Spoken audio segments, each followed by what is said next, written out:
That snaps for losers, man. I don't get involved in that stuff, but Angel Rashad Milligan rolling out. That's a good question. Brandon, We you want one can't, we quick can't, we question? can't ask Rashad questions. Hey, Rashad. And speaking of Tyler the Creator, man, I do want to shout out. Hold on. Let me get to this here. Y'all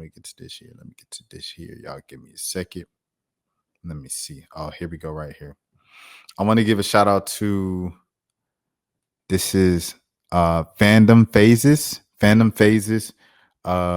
Call Me Sikoa Chromacopia tour. You know, she got all of this in her bio and stuff. She literally live streamed the entire Tyler the Creator concert tonight in Atlanta. I'm not at home.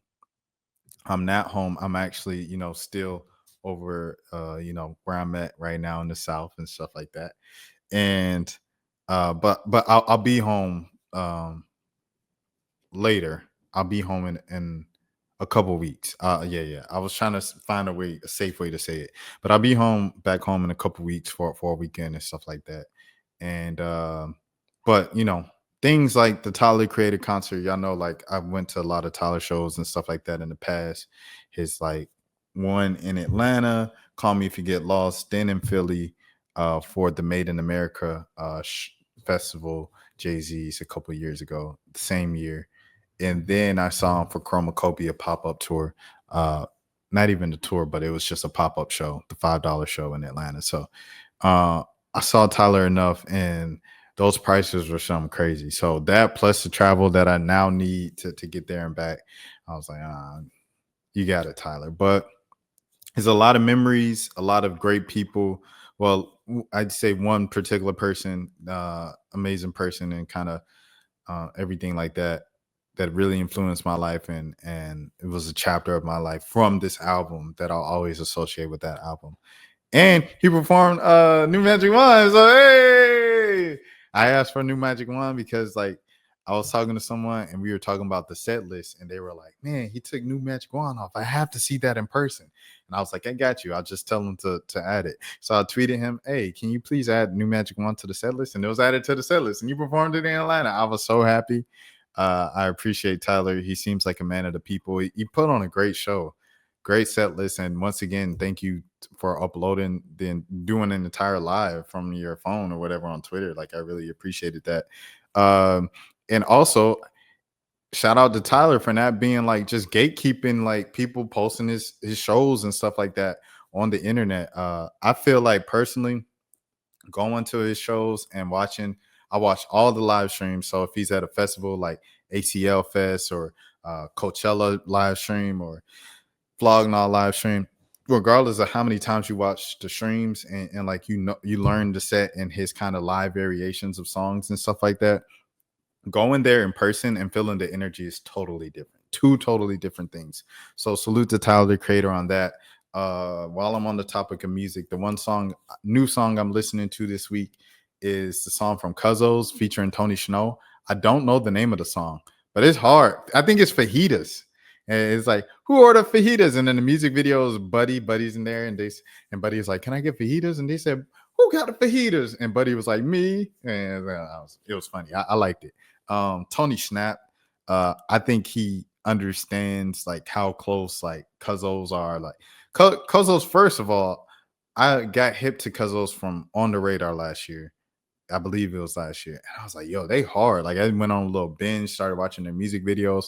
And then, you know, Dot just goes on this whole run of like West Coast after the beef. And like Cuzzosx, he was shouting out heavy. He was co-signing them heavy on the West. I said, oh, they out of here for sure. And they kind of laid low a little bit after that and stuff like that. They was in the Squabble Up video. And then they came back out with this joint with Tony Snow, bro. So I was like, I say all this to say Snow, he noticed that too, like the rest of the hip hop world did. And he was like, if Dot hears this, because I know he's been wanting to work with Dot for a few years too. It's like, if Dot hears this, I have to snap. I have to come correct. And Snow did that, man. Shout out to the Snow, man. Shout out to Tony Snow once again. Shout out to Cuzzosx. Shout out to Buddy. Shout out to the whole West Coast case. But also like the first verse on that joint, bro. I don't know all the individual members' names yet, but like the first verse was crazy. Last verse went crazy. Both the Cuzzosx on the song went crazy. but that first verse just hit. It was a way to set the mood with because the beat is smooth. It's smooth, and I was like, and then the girl at the end, she was snapping too. She was talking that talk. She said, "And the buddy went in the buddy want me in the who are the fajitas?" I said, "This hard." So I really like that. That's my favorite song that dropped. That's new. My one new song of the week. Shout out to Wale. He also dropped a joint. I ain't really checked that out. I ain't even gonna hold you. I did revisit Mike's album after kind of like the entire drama that happened with him this past week, because in his single he says, "Was a word, my bad. I didn't mean to put hands on that nerd." And like that's like the first lines of his song, and you find out he put hands on the dude, and you find out who the nerd is, and it's like, oh, that's crazy. Another rapper? What the heck? And they used to be cool. And there's so much. So I started listening to Showbiz again this week, and then Saba's album. Oh my gosh, Saba's album, so crazy, bro. Saba's album was so crazy, dude. John Doe, snap. His brother Joseph Chilliam, snap. Joseph Chilliams has one of my favorite songs too from that like entire pivot and stuff like that, pivot game. Like he's got snow cones, and the storytelling and the sound is very similar to like just Saba's most popular song, or my favorite Saba songs from like um sorry, I don't know, Care for Me, the Care for Me album. And on the Care for Me album, Prom King from Saba is like my favorite Saba song. I think the storytelling on it is like some of the best storytelling in hip hop history. I think Saba is one of the greatest rappers of this time, of this generation. And he definitely does not get nearly enough credit for that, because he isn't just a fast rapper, and he isn't just a boastful rapper. I'm the best rapper and other rappers suck. Like he's not that, he's just like kind of a quiet, calm, cool dude. And he's like a humble beast in a way, you know what I'm saying? So shouts out to D1 as well. Everything, I feel like all roads lead back to D1 and hip hop for me too. But yeah, Saba, he did that for hip hop, bro. And he did the West Side Bound Part 4. I didn't plan to do a full album review of this Saba thing yet. I still wanted to sit with it a little more. But like second listen, I was like, I'm thumping. First listen, I was like, this is good. And he's rapping, but I definitely need to sit with this more to understand the entire project and what it's about and stuff. So far it seems like he's just kind of he's an independent artist, and he seems like he's like frustrated with how he's attained fame. And like he is, because all right, so it was pretty much like this. Early Saba, 2012 and stuff like that, he's like on the come up. 2015 was Bucket List Project, if I'm not mistaken. That's when he really got attention. It was his first project after he was featured on Acid Rap. Obviously, huge underground online project, historic, legendary project. Shout out to Chance the Rapper. Shout out to Vic Mensa as well. Internet Tape, same year, same era, same field, save money. Okay, so after that, he releases Bucket List Project. It has one of his most popular joints as well too, with Photosynthesis. And then but also he's got the song with No Name that was just like one of, it goes funeral home, church, liquor soul, corner soul, dreadhead. And he has like, West Side Bound 3, and he has Twister on there. Like it's so good, bro. It's so good. And that's like the first one that really got him attention, got my friend's attention. Eric, shout out to Eric Eboa, my brother. A League, if you know, if you've been on the channel long enough. So Eric was like, he was trying to get Saba to come on the pod. I just knew Saba from doing Angels, and then doing the joint with like Satan Matt come hot, but y'all still love it. I'm adopted. That's why all of my records be so timeless. Like, you know what I'm saying? Like from that joint, everybody, somebody's everything. So yeah, anyways, I just knew Saba from the Chance the Rapper joints, and I'm like, I like all the Chance the Rapper joints he's on. Angels, everybody, somebody. So like I was like, cool, let's get him on the show. So we was really gonna get him on the show, and then it fell through. And I was like, dang, he ain't, you know what I'm saying, that big yet or whatever, but like it is what it is. he still seemed like a cool dude. I still like those 2 songs. So I was always kind of following and aware of him. I don't know how I listened to Care for Me. I don't know if I heard one song and I was like, I need to hear the rest, but it was some reason, um, maybe Scotty Beam, but I knew the song before Scotty Beam shouted it out. I mean, I knew the album before Scotty Beam, but somehow, some way, I listened to Care for Me, and it was one of the best albums I heard in my life, bro. Care for Me was sensational, and he's talking about so. Anyways, going back to it, 2012, 2013, he's buzzing on the online scene. 2013, Chance the Rapper, Acid Rap, he goes up. 2015, Angels, he goes up some more because at this point, Chance the Rapper is like out of here. Like Chance the Rapper is Kanye West, Future, Justin Bieber are all on that project, Coloring Book. So Saba's even more up at this point. But at the same time, it's like bucket list project. He's still rapping hungry. Like he got he has the resources and the acclaim to get a twist on this project, to get a no name on this project, things of that sort. Even though no name and him kind of came up at the same time. So that was that. Hungry on the come up. And then Care for Me is like I'm on the come up and I'm a buzzing rapper and I'm headed in the right direction of realizing my dreams. But my cousin just died. And we were on this ride together of trying to make it in music. And now he's dead. How do I just go on from that? And he died over a coat. He died over a jacket. How am I supposed to live through that? You know what I'm saying? So it's like he had to deal with that. And the entire album is him just kind of dealing with that grief of like the sudden loss of his cousin, tragic loss of his cousin from a city, Chicago, where, you know what I'm saying, the whole thing at the time on the outside is like Chirac, Chief Keef, bang, bang, Oblak, so funny. But it's like the other side of that is, dang, this is a real dude who lost his real family member and he hasn't been living that life. You know what I'm saying? He's from the suburbs. And you know what I'm saying? So it's just crazy. It's just crazy, man. So that was Care for Me. Care for Me was so popular because a lot of people felt the same way I felt. It was on all these end of the year lists, all of the best of the 2010s lists and stuff like that for best albums. And so that was Care for Me, 2018. So he goes away for a couple years. The pandemic happens. But at this point, everybody's hip to Saba because of Care for Me. Like Care for Me was a breakout project. He is here now. He has arrived. And he was on the Dreamville project. And he was on the song Sacrifices with the Earth Gang and J. Cole. So that song goes platinum. He's even bigger. Oh my goodness. So Saba's next album was talking about I'm famous now. I have money. I'm good. My family's good. But dang, it's weird being famous. You know what I'm saying? It's like I live in LA. I'm famous now. I'm trying to deal with this, like, and learn, like, what the heck, Gary?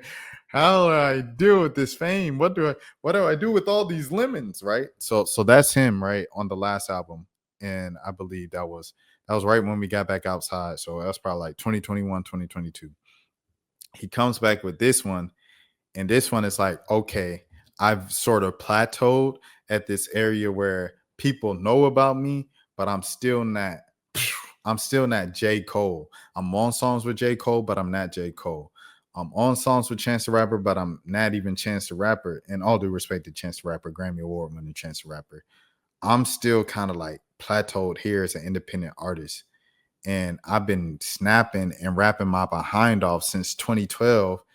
It's 2022, it's 2023, it's 2024, and I don't get that attention when people bring up the best rappers. When people bring up the best rappers, they talk about you can either go Boldy James, you can go Earl Sweatshirt, Mike, all these guys, all the guys that rap with Alchemist, Rock Marciano, you know what I'm saying? Like a lot of people go that route, or a lot of people go Action Bronson, or a lot of people go on that side of hip hop.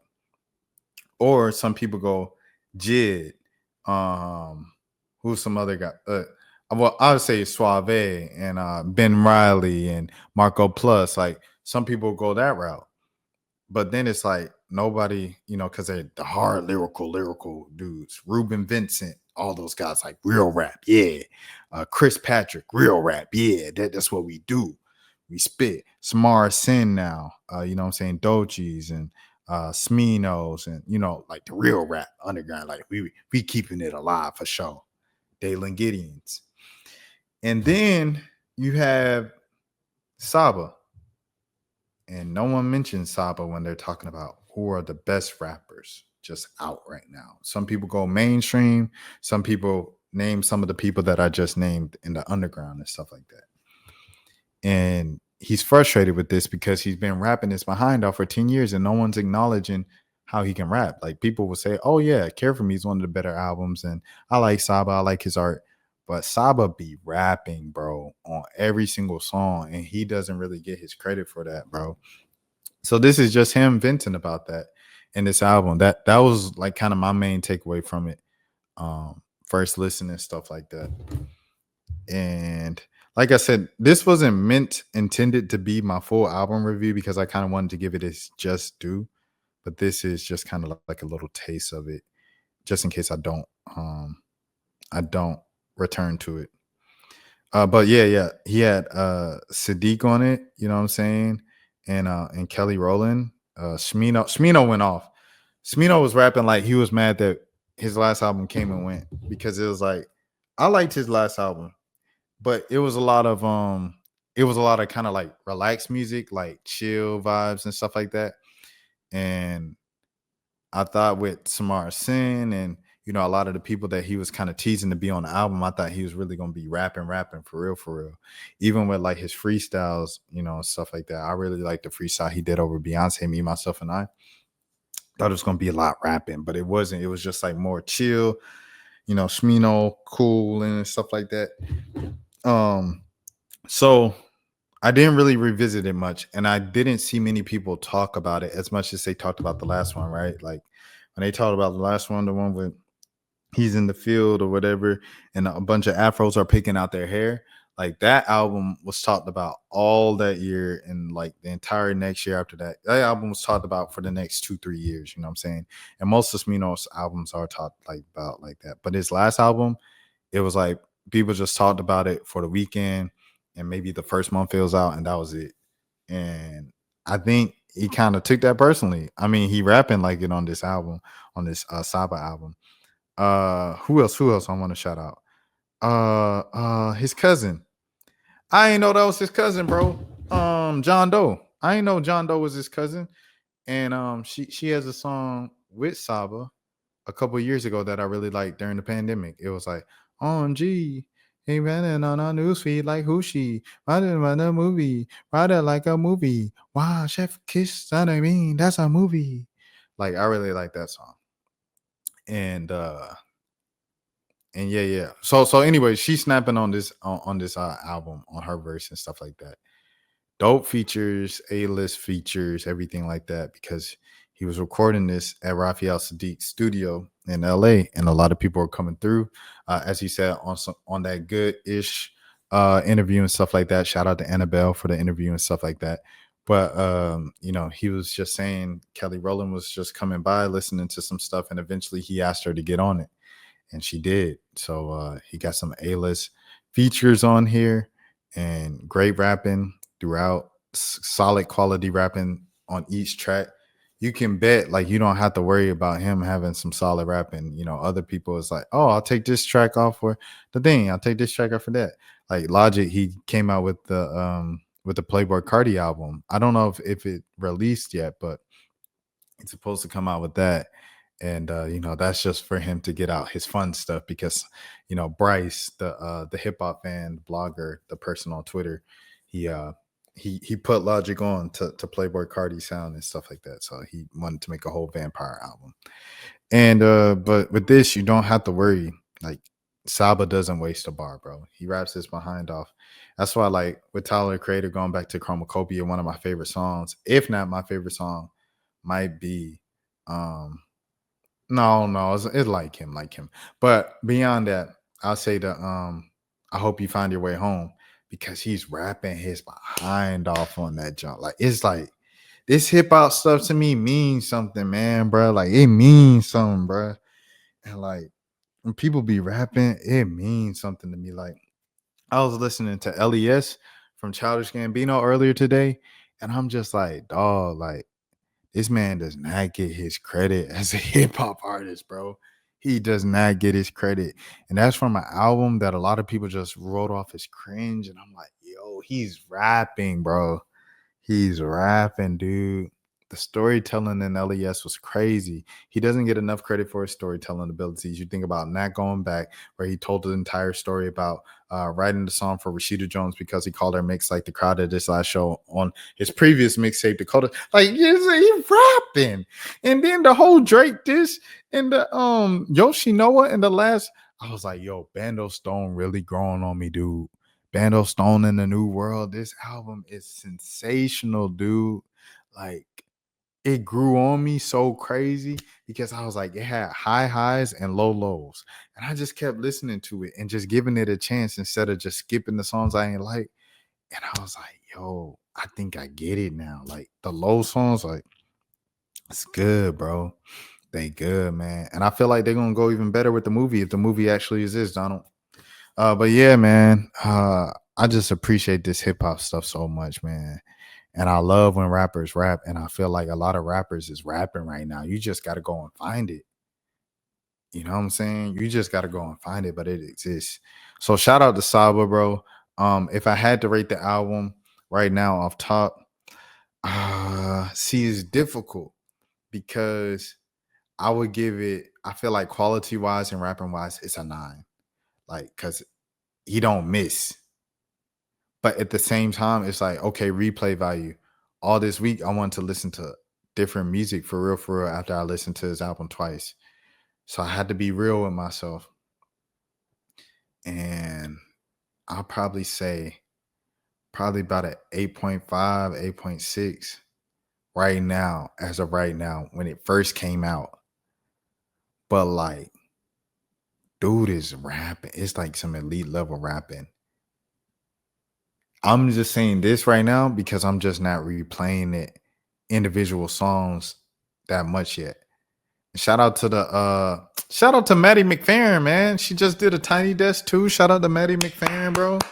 Bobby McFerrin's daughter. Try.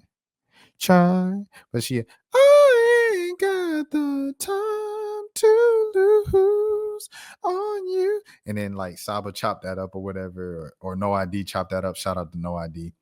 And shout out to No ID for getting the Janet sample cleared and everything like that, and Saba getting it cleared. Bruh, I don't know, man. Real music won, bro. Real music won. And I'm sure like once I get off of like Mike's album, like I gotta calm down from Mike's album first. Like I'm still jamming Mike's album, but once I really can sit down with the Saba album, the same way I feel about Bando Stone, where I'm like, I ain't, you know what I'm saying, I ain't really returning to too many songs off it. And then now, so months later, I'm like, this was so slept on. I feel like that's the same way I'm gonna feel about the Saba album. I really like it, and I think it's amazing quality, great music, great samples. Shout out to No ID, shout out to Saba, shout out to every single feature he made sure. Saba probably made them folks re-record their verse. He had to, because rapping it, like everybody came correct. Like not one person was like, we could have done without that verse. Everybody came correct, bro. So it's like if everybody came correct, you had to have people rewrite it. I'm kind of going on a tangent, anyways.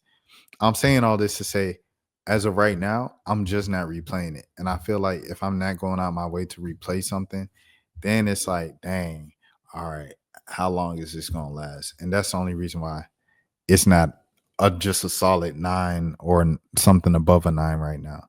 So I had to be real with myself and say 8.5 to 8.7, bro. Shout out to Saba though. Shout out to the whole Pivot Gang. Shout out to Chicago, home of the best rappers for the past probably like 5 years, I would say. When it was one year, a couple years ago, when I think Saba. No. Sundown came out like 2023. Saba came out like 2022. But it was like a run of like Saba release, then the next year No Name release, and then like Mick Jenkins, and kind of Mick Jenkins in the weird spot, but Chicago kind of claims him, like he kind of claims Chicago. So it's like all them folks can rap is what I'm saying, is what I'm trying to say. And Chicago has had some of the best rappers, bro, of this era, of this time and stuff like that. I have to say that. Like it's not even close. So shout out to Chicago, shout out to Saba, shout out to Pivy Gang. All right. Now into the actual. That's for losers, man. I don't get involved in that stuff, but. Rashad Milligan rolling out. That's a good question. We can't ask Rashad questions. Hey, Rashad.